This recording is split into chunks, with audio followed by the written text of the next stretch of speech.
Hey everyone, you're listening to the Think Truth podcast, and I'm Elijah, and this is Drew. Drew, what's the discussion for today? Yeah.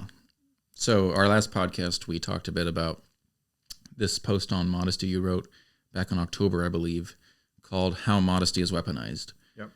And we were talking a little bit about some of the fallout or the conversation that's happened since that went live, and kind of coming to our own understanding of some of our definitions of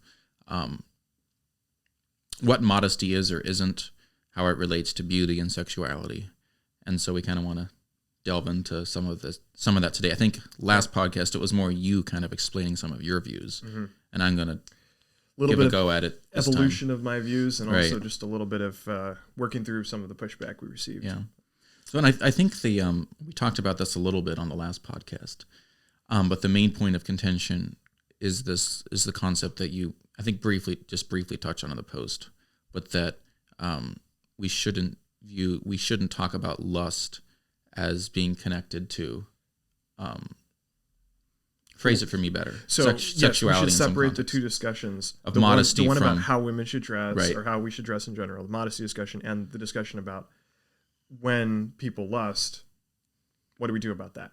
Sure. Because when we conflate them, we end up saying things like, women should dress this way because men lust, and so we want to make sure that we eliminate the temptation or lessen the temptation. Sure. And that discussion, I just feel like is majorly unhelpful.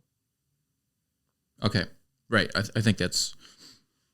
I think there's a significant part of that I would be in agreement with, and that's that.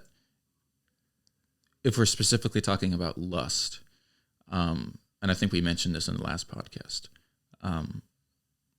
men have a responsibility to be free from lust, no matter how immodest someone is dressed. So if we make the conversation about if women dress this way, then men will or will not lust, then that's a unhelpful formulation. But I think where I might push back is that if you could simply tweak the phrasing of that a little bit, and have it, instead of being, women should dress in a certain way or men should dress in a certain way, because it goes both directions. This is not only about women. Yeah, absolutely. I think we refer to this discussion, we often refer to it in terms of men's lust and women, the way women dress, simply because I think that's probably where the greatest struggle emerges. Like, there's not a big debate about how men should dress, right?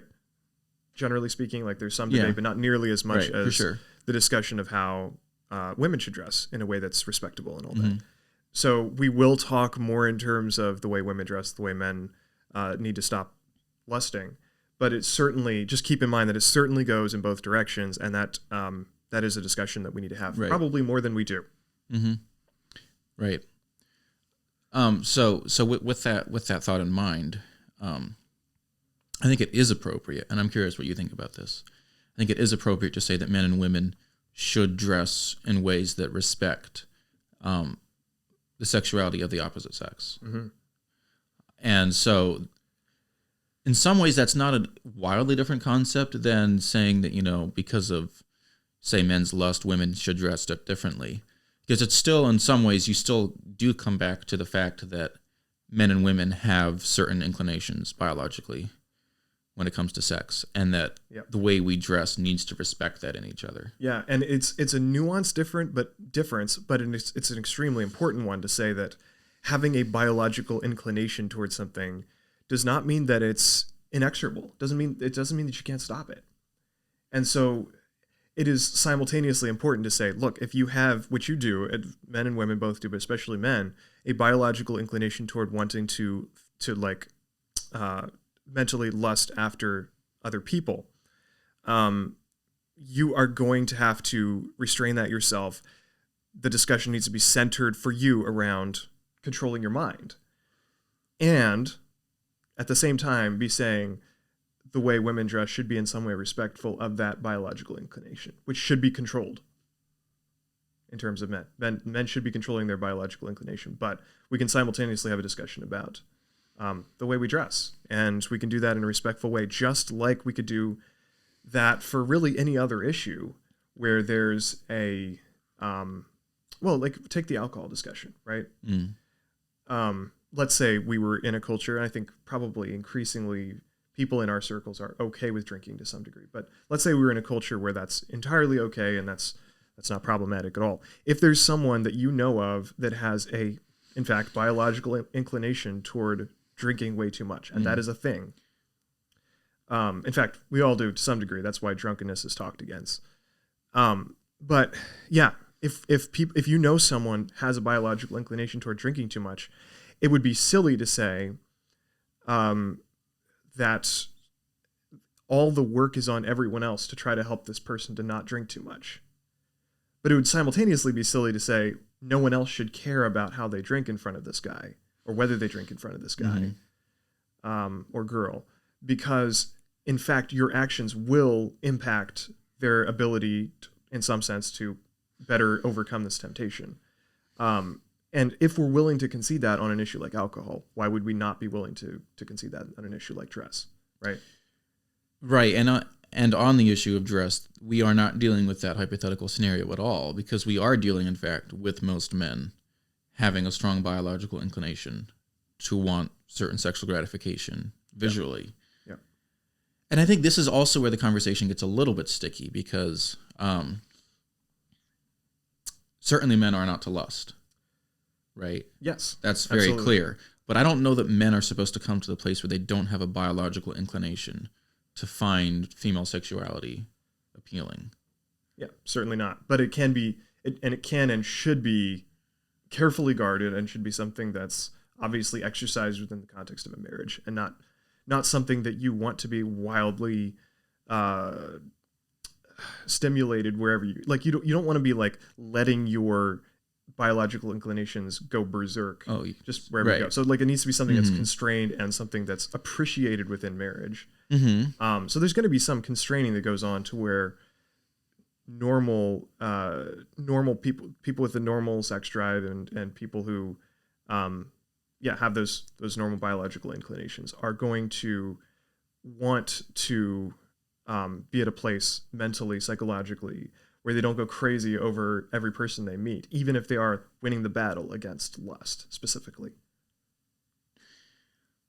Like, we want to live in a healthy society where we can have normal conversations, especially between genders, but normal conversations with each other without there being a major battle against lust. Part of that's going to be, we want to dress in ways that are respectful of each other so that can happen. Right.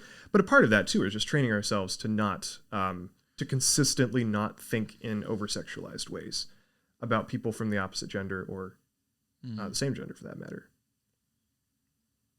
Yeah, I think the only reason I hesitate with that is that certainly we can come to a place where we are consistently winning the battle over the temptation to lust.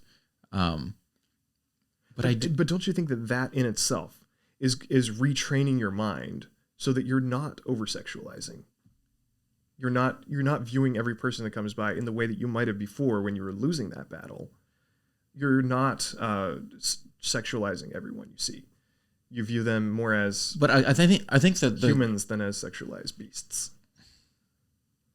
I think the problem here, though, is that people can present themselves as sexualized beasts. And so obviously we don't want to allow the fact that they are doing that to shape the way we think. Yes, but there's always going to be that complexity there. It's different than us lusting after them when that happens. But I think to act like we can come to a point where we don't think twice about it if a woman is dressing in a very flagrantly immodest way, that, that's just, I've reprogrammed my brain not to notice that. I think it's more like we reprogram our brains to, when we see that, we deliberately avoid continuing to look or think about it. Yeah, so, I mean, certainly for many people, like, somehow our theology of salvation needs to come in here, which is that everyone should, as Scripture says, strive for perfection and, like, work towards the ultimate goal of really, in every area of life, not be constantly on the edge of, flying into a rage, let's say, not constantly be on the edge of hitting someone with a shovel. Like, we're gonna hope that a lot of that was a very random sin.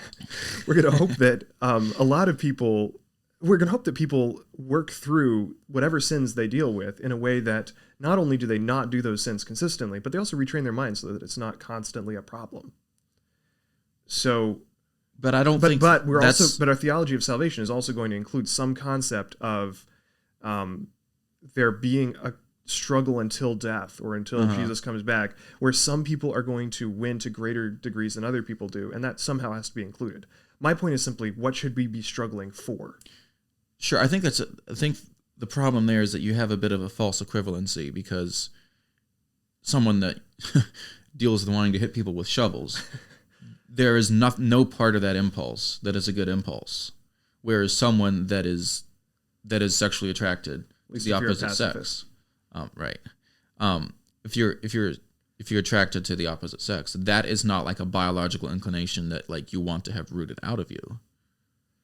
It is if it's leading to. It is if the inclination toward wanting someone other than your spouse is leading you, which is wrong. Sure. So that like one should be at the place psychologically, hopefully in a healthy situation where they're satisfied in their relationship, in their sexual relationship with their husband or wife, and they're not wanting anyone else. Like that should be the goal. So as much as any other sin, like that feeling of being sexually attracted towards someone else that is not your spouse should be rooted out.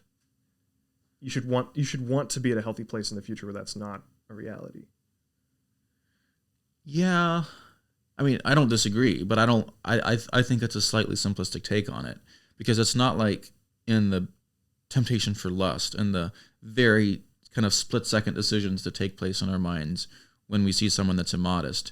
It's not like if you would be lusting after a woman that was dressed immodestly, say, that you would consciously make a decision, oh, I want to find sexual satisfaction in someone outside of my wife. That's not really the thought process that's going on in the brain. It's more, I see something attractive here, and I don't have enough of a guard up or enough of a sense of overriding that impulse to refrain from it. But I think realistically, for most married men, we want to grow the guard. That's my point.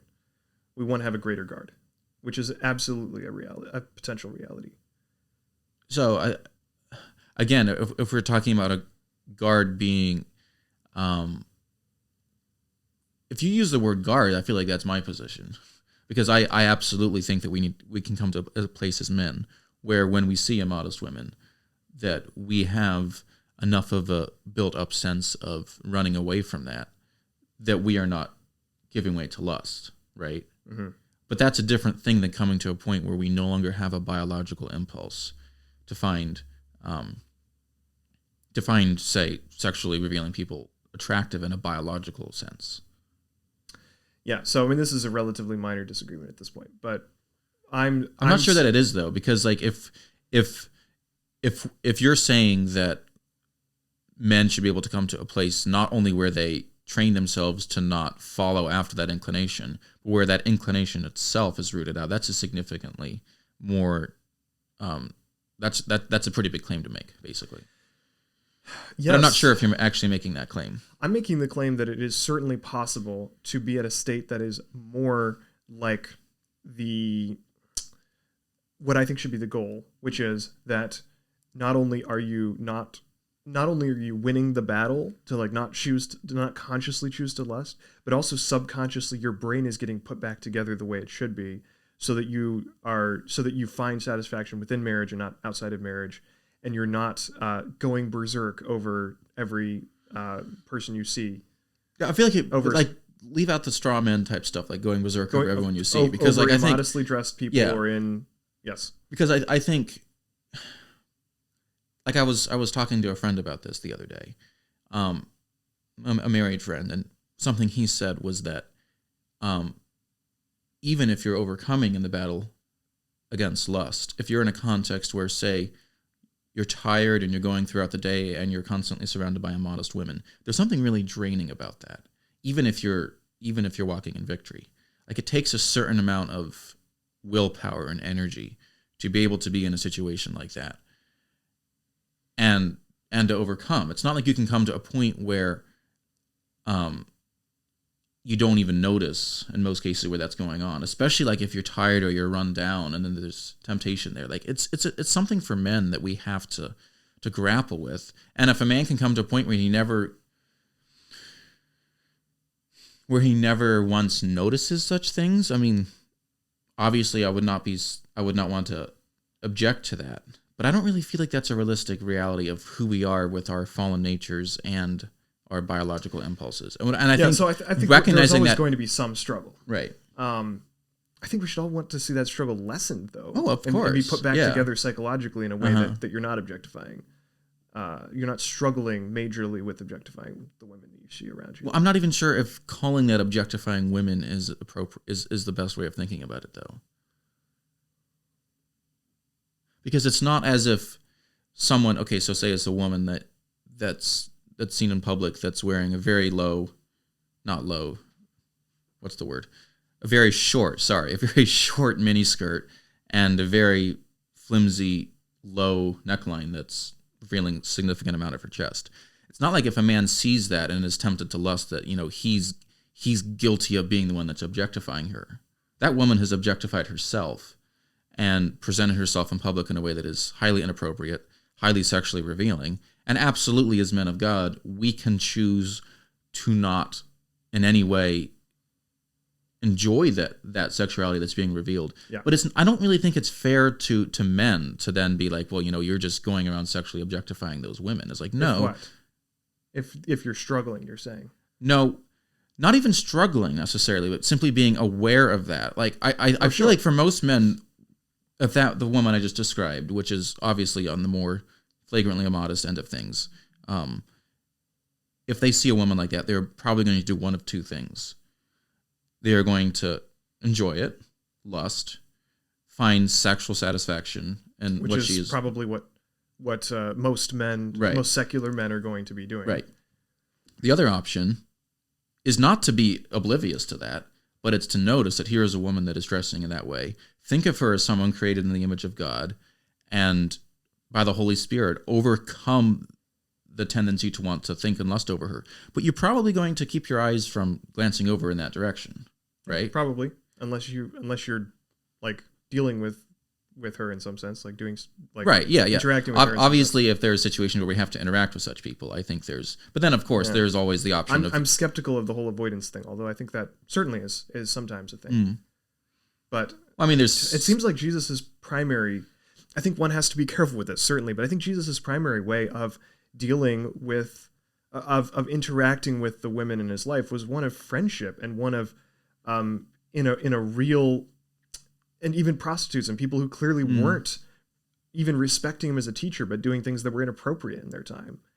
A fully healthy person, sexually and mentally, like Jesus was, as the model of perfect humanity, he was living out a reality where he could interact with women like that with, first of all, with no, obviously no lust. Sure.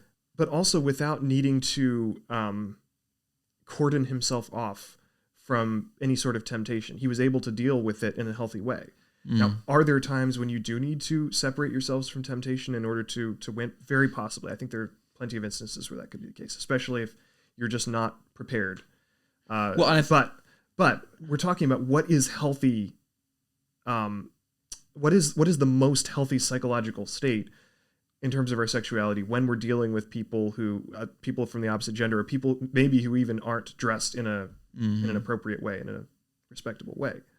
So, and that's where I think we need to go back to the example of Jesus and say, I think he was able to interact with people who probably weren't dressed modestly, clearly were not even treating him as carefully as they should have, given the social boundaries and things like that.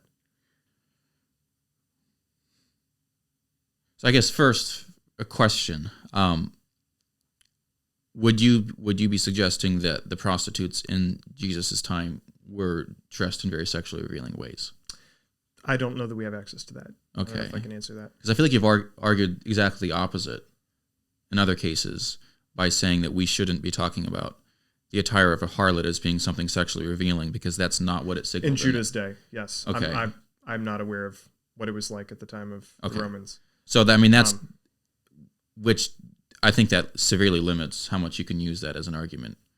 Sure, but let's say at least that they were dealing with him in ways that would have been sexually provocative, right? Which I think is probably a good corollary to what we're talking about here.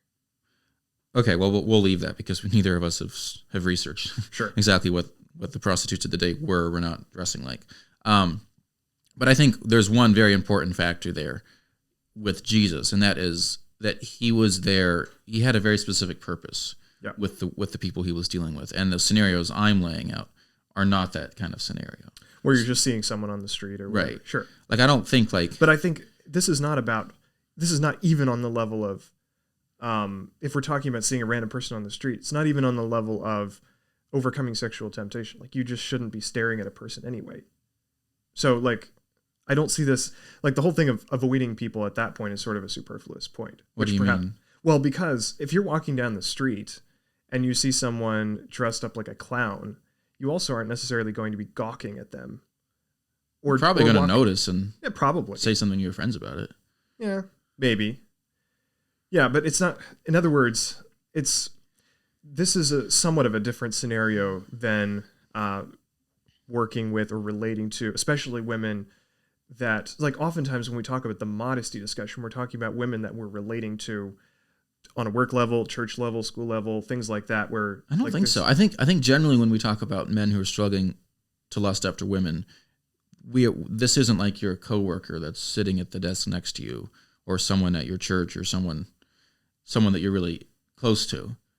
It's simply being out in public and seeing women in a kind of transitory context that are dressed immodestly, that are going to tempt men to think sexual thoughts. So, but I don't see those sorts of contexts as being in any way difficult, draining kinds of environments. How not? Well, simply because you're going to keep walking down the street and see more of it. So, like, I think that's depending on where you are and the time of year it is. If it's summer, let's say it's summer and you're in the city, right? And you're walking down the street, you're going to see example after example of immodesty. Sure. So if you're in that kind of a context, there are times when that can become draining. Sure. Although I still think the healthy reality for people is going to be that it doesn't even, like, you might notice it, but it makes no impact on the way you're thinking. It doesn't drain you because it doesn't mean anything. Like what do you mean it doesn't mean anything? Like you're not. I'm completely agreeing with you with the concept that as men we should come to a place where we should be able to be in those contexts, and as little as possible have to work through and fight that. There's no debate about that whatsoever. Sure. And I think certainly there are times when a man is struggling in his personal life outside of, say, what he's seeing in public, and then that's making the challenge much more difficult in public. Mm-hmm. And I absolutely think men should be able to come to the point where they can go for a walk in the city and not have the main point of the walk be, oh God, please help me not be fantasizing. Of course. Sure. So like, I'm not in any way trying to insinuate that, that we should stop going for a walk in the city in the summer because we're hopelessly doomed to like have this, even if we don't lust, just have this raging sexual battle and we're going to come home and Jesus, please help me. Like, that's not at all what I'm arguing, but I do think that there is a certain amount of intentionality and a certain amount of focus that's required. We shouldn't just be walking around in the city on a summer day and just without being aware of the fact that there is going to be an element of temptation and without being prepared to know how we're going to handle it when we see it. Like, I feel like you're promoting a level of indifference that I just think probably isn't realistic for most men. Like, we're just not going to notice, well, I was walking down the street and, a very immodest woman walked by me in a miniskirt, but, why would I notice? It's someone I don't know. Well, I don't think that's really realistic with how most men are going to interact with that. Well, again, I think this is a somewhat pedantic discussion and pedantic difference, so perhaps we should get back to the modesty discussion. But sure. I don't think it's realistic for everyone to go through life and not have an instance of road rage every once in a while. Not my thing. I don't think I've ever had road rage because it's just not my personality. But no, for a lot of people who do tend towards anger, and that is a thing, they're going to fall sometimes and experience road rage and want to, I don't know what happens in road rage. want to want to shoot somebody or want to drive someone off Sure. the road or whatever. But so is it realistic for no, probably not, but still you should want to get to the place if you are an angry person where like you can have something like that you can have someone, cut you off or someone turn in front of you or whatever and not experience this like rush of horribly horrible anger emotion. You should want to get to the place where that's the reality, even if you might fight all your life and never get that's very possible that you might always struggle with that feeling of anger. And there are probably some people who will struggle their entire Christian life with lust in like in a tangible, like constant, maybe not constant way, but they're always going to be fighting that battle in a way that others won't. Just to stop you for a second, we're fighting for a psychological reality that I think is good. But you're the way you're framing it, I think we have to really clarify what we're talking about, because someone that's routinely struggling with lust is suggesting that this is someone that's struggling and failing. Otherwise, it wouldn't be lust. Someone that is struggling, maybe struggling is the wrong word. Someone that has a sexual makeup that makes it so that they constantly need to be on guard when they are around immodest people. I feel like that is not the same thing as someone that's just routinely, habitually struggling with lust. And I think we need to be very careful. When you say struggle, you mean like failing? Yeah. Well, struggling. Well, if you're lusting, you're failing, right? Sure. Like lusting is not like, I'm lusting sometimes, but I'm never actually sinning. No, like lust is sin, right? So if we need to separate someone that's actually struggling, falling into lust, all kind of meaning the same thing in my mind, and someone that simply has a sense of sexual battle that they need to overcome and are overcoming. Like those are two very different categories. We don't want to shame the person that, is consistently walking in victory, but is aware of a temptation and feels strongly sexually pulled in certain directions that he's consistently resisting. That's not the same thing as someone that's actually falling into lust. So I just think when we talk about it, we need to be very, very clear. Those are two distinct categories of people. And I think the one of the biggest reasons we need to make that clear is that someone that is simply walking down the street and finds that person in a miniskirt attractive and has like a biological pull to want to look at her, that person is not sinning. And that biological impulse might not be something that person is ever able to... There's a difference between brokenness and actual sin. Well, and how much of that... I'm not even sure how much of that should be viewed as brokenness either. If you are... If you find a... if you find a major pull toward wanting to look at someone sexually other than your spouse, that is broken. There's no question about that. In that you should want to be so committed to your spouse and have a psychological reality that's healthy enough that you are just simply not attracted to a person other than your wife or husband, as the case may be. I'm not sure that's realistic. I mean, I agree again. We're talking about brokenness here. Sure. This is a pedantic point. I think we should get back to the modesty discussion. But sure. It's largely a discussion of terms at this point, I feel like. I don't really think we're debating terms. I think we're debating whether or not men or should be able to come to a point, or women, both sides of the aisle here, where not only do they refrain from lusting after immodesty, but actually having the biological impulse itself viewed as something. Like you gave the road rage example, where it's not like we all have a biological impulse to want to act out on the road that's supposed to be, acted out on some like yearly derby where it's a sacred thing to engage in it. Like, and I feel like the biological sexual reality of what we are, yes, there are many ways in which it is broken, but someone who has that reality to the point where that man or a woman isn't going to come to a place where they see sexually provocative things and like are oblivious to it. Like I think that's where it's not necessarily a pedantic point, because those are two very different things. Well, I think we're off track at this point. Like I think you're not treating anger, because anger actually can be a positive emotion, can be a good emotion, Christian emotion. Sure. In certain contexts, Jesus in the temple or whatever. But again, I think we should probably get back on to the other discussion. But yeah, the question of what constitutes sexual brokenness, I think, is maybe something we should pick up again later and maybe do an entire episode on. But Sure. I think Maybe just to summarize before we move on. I think you have we the need last word. we need to separate between someone that's habitually struggling with lust and someone that simply has a biological reality that pulls them to a modesty that they're overcoming, because those are two very different categories, and we dare not in any way equate the two. Is that fair enough? All right. Okay.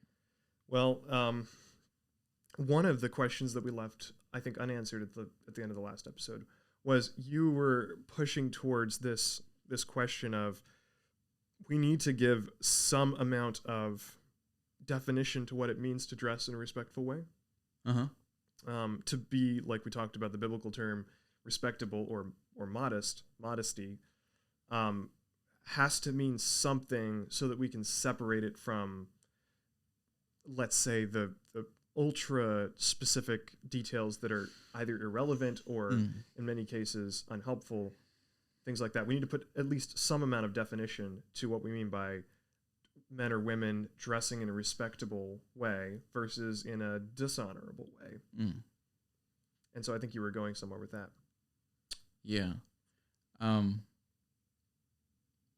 I think maybe the basic level starting place for that is that, we often hear, kind of this double standard that, women are supposed to dress in counterculture ways more than men.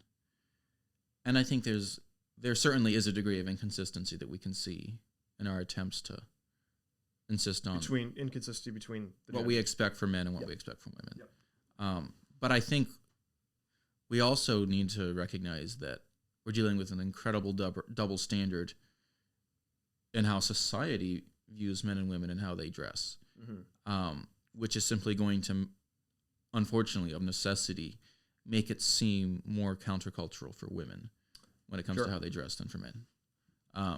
So at least we should be expecting to give the same standard to men and to women. Right.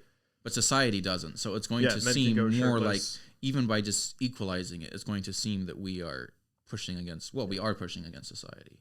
But it's like, let's call society out. Like, they're the ones, society is what's making this double standard, this inconsistency here. And I think, obviously, but it's both, because Anabaptist, us as Anabaptist culture can and do also create in the other direction sometimes a double standard, because we're not seeing a double standard in that sense in the Anabaptist setting, where men can do, women can do more extravagant things like sexually revealing than men can. It's very much in the opposite We've reacted, direction. You're saying, basically. Yeah, so I think we need to hold both of those things as problems. Yes. But go on. Right.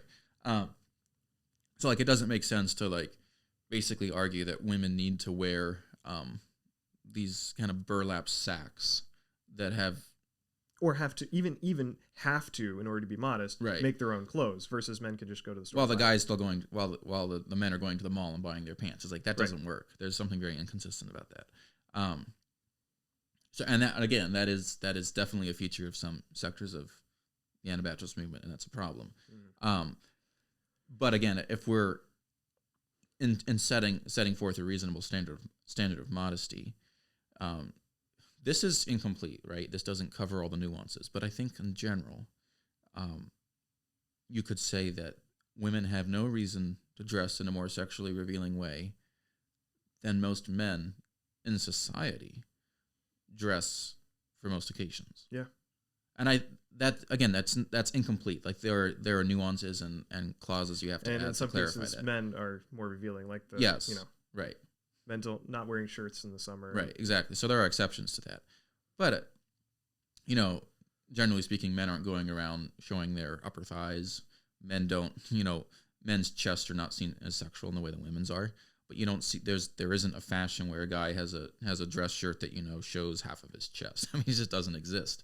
It's only exists. Not in straight circles. Well, okay, sure. Yeah, which almost just proves the point more. So, in some sense, you have to say, look, society for women has really built this. Society has made it culturally acceptable for women to dress in ways that are quite sexually revealing. And there's Anatomical. Yeah, why can't I say that Anatomical. word? Yeah, anatomical differences between men and women that make some of those things different too. Yeah. But again, society is drawing attention to those differences. Okay, so beyond that, so we have this. At least we could say the standard would be why should women dress in a way that's more sexually provocative than what men are allowed to wear? Like that double standard doesn't make sense at all. Mm-hmm. So at least we can say that. But yeah, further than that, what would you propose as just sort of from a Christian perspective, if we're going for not this, cover at all costs, whatever, cover beauty, but if we're going for this idea of we're aiming for a respectable dress, an honorable way of dressing both for men and for women, are there any other things that we can kind of throw in there? Yeah, I think there's a few. I think as you've rightly pointed out, both in your post and on the last podcast, modesty isn't exclusively relating to how sexually revealing someone is. Yeah. We also have ways of symboling status by wearing expensive clothes, all those types of things. And I think a Christian is not going to want to dress in a way, whether it's sexually, whether it's status related, that says, "Hey, look over here. I'm somebody. I'm hot, or I'm wealthy."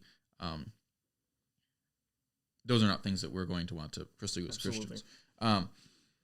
So I think that also kind of in the sexual part of the conversation, it has some implications for how we're going to dress.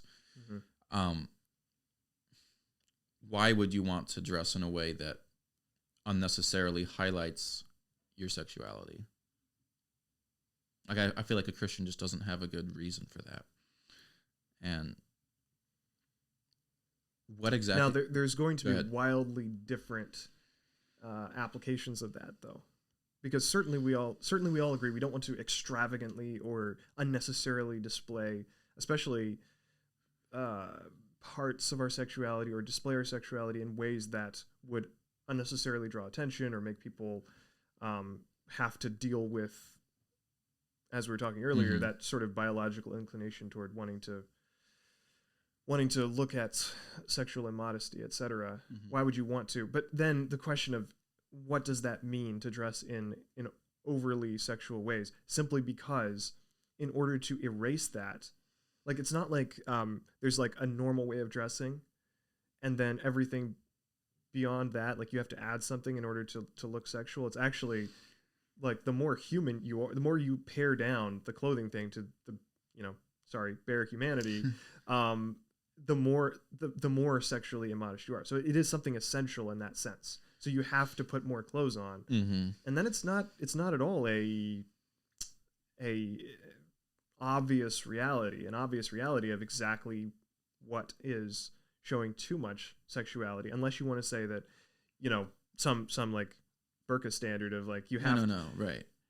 So how do you make those calls? No, I don't think it's that complicated, because I think it becomes very complicated if we want to start delineating things down to the exact specific. But I think there are general concepts that in Western society, and we can talk about, your African tribe that's a separate conversation, I think. But within our Western context, and I think this is something that you would find would hold true in other parts of the American church that value modesty that are not connected to the Anabaptists. I think you're going to find you're going to find a lot of the same similarities. Yep. Thank you. Yep. And that is maybe just to get into some real specifics here. There are two basic things that modesty for both men and women needs to take into account. It needs to take into account the skin that's showing and the shape of the body that it's showing. And those are two very basic concepts, right? I don't think that's controversial. What that means, of course, is that you could be fully clothed as a man or a woman. You could be wearing skin-tight, skinny jeans of some kind that are like really revealing the form. For that matter, you could be wearing a cape dress that was designed to really accent the butt. Like that kind of thing can happen. So I think that the general concept is simply that your sexual areas, and you can you can talk about like what exactly defines that. I think it's safe to say it's at least for both men and women, right? It's upper thighs up, right? Sure. To the waist. And then particularly for women, the chest area, the breasts. And for men, I think maybe to level the playing field a little bit more.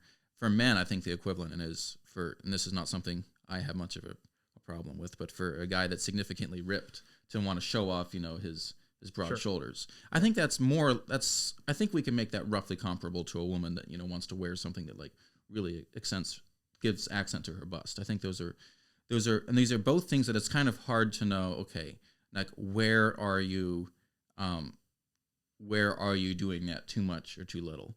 And I think that's something where we actually don't want to get particularly dogmatic about it. Yeah, absolutely. I don't think all men who are ripped need to like wear some super baggy flannel shirt you can take all these things to an extreme. Like the point isn't you can never know that a man has ever worked out. Like but why not? Why not? What opposite side of the tension are you going to bring in to tell people who might feel guilty that someone can tell that they're super ripped or extra muscular, or in the women's case that they have a particularly sexually attractive body or whatever else? To those people who feel guilty, if any of that is visible, what are you going to tell them? Because isn't the natural conclusion of like, you don't want to show those areas, that you want to cover them so completely that no one would ever...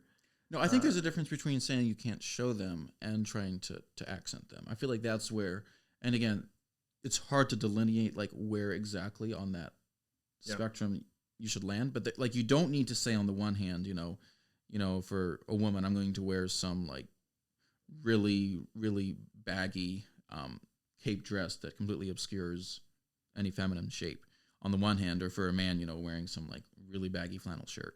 Like, I don't feel like these are things that we need to like run away from and hide from the fact that, women have particular shapes and a ripped man has a particular shape. It's not like we need to like go to great lengths to obscure all of that, but we don't want to accent it. And I feel like maybe that seems arbitrary, but I feel like... No, I mean, it is very arbitrary, but I think as long as we're okay with the arbitrariness of it. Sure. But I think we all know when we see someone that's wearing something that's like really baggy, and we all know when we're seeing something that's wearing something that's like, oh man, he's really showing off his muscles there. And exactly where the line is between those things, I feel like we can really fuss over that, and probably to no profit. But we know when we can recognize pretty clearly the two opposite spectrums. Yeah, the two extremes. So I think, tell me what you think about this, but I think the healthy perspective or the healthy way of a society dealing with the modesty question is going to be actually not really talking about it that much. Like, there's going to be some basic realities that one keeps in place and thinks about. But if you over specify exactly how people should dress, what you're doing by that is you're assuming, or you're really giving people who have to follow those very specific rules the idea that those specific rules are somehow canonical. That there's something actually moral about that. It's very hard not to get that, even if you say, well, like, not everyone has to do this, but this is how we're going to do it. Very quickly, in almost every case, it turns into something that people take as, this is something my church says because we feel like this is the perfect line to draw, or we feel like this is the right. And that's where it's very unhealthy. No, I agree. I think what we need to do is cut out the, men are turned on by women wearing socks that aren't black excesses, and simply have a conversation. Like, I think we do need to have a conversation, and I think even in some of our Anabaptist churches, we need to have a more clear understanding both of what isn't required for modesty, but also what is. Because I think the problem, like, unfortunately in our churches, we can be dealing with completely unnecessary extra biblical things that are like so loosely connected to modesty. It is like what is, like, one thing I heard recently is some people are arguing that certain colors of guys' khaki pants are inherently immodest. It's like, where do you pull that idea out of? It's weird. Doesn't work.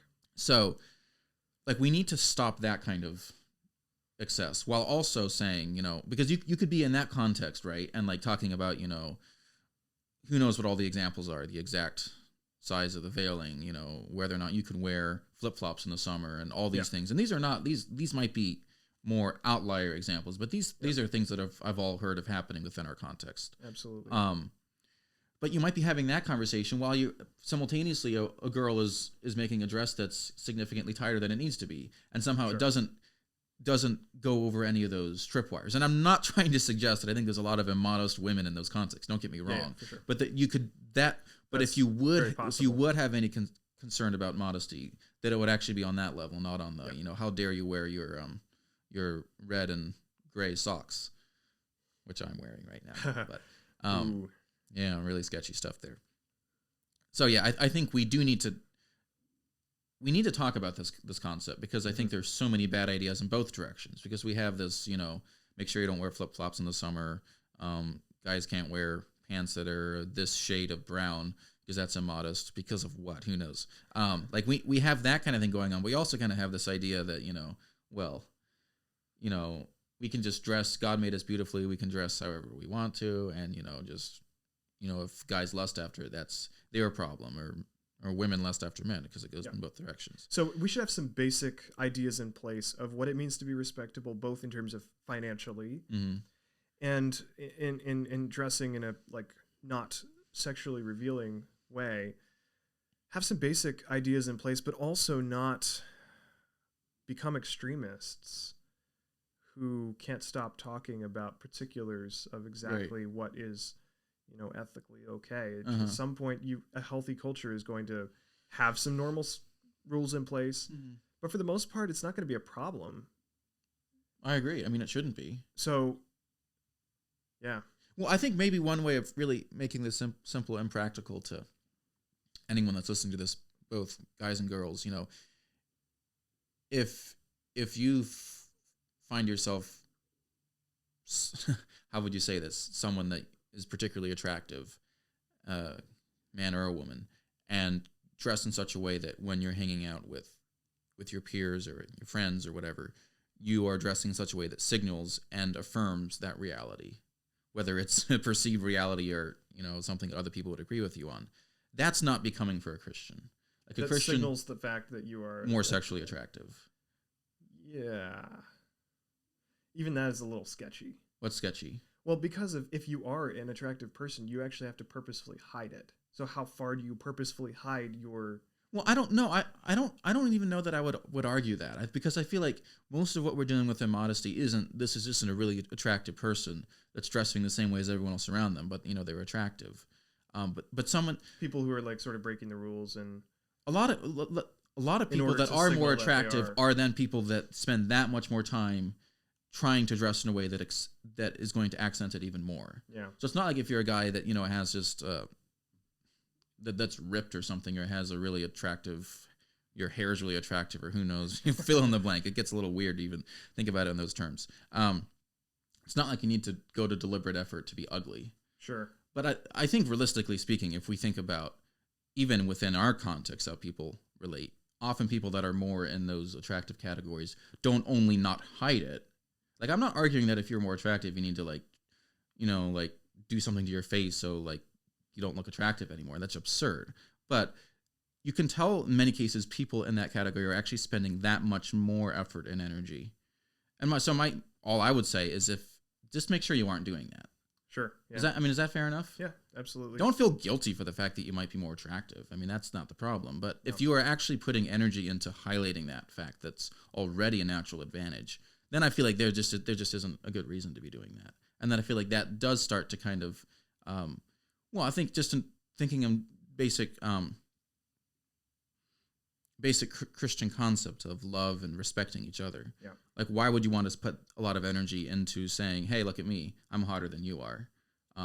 It's just, that's not a very Christian idea.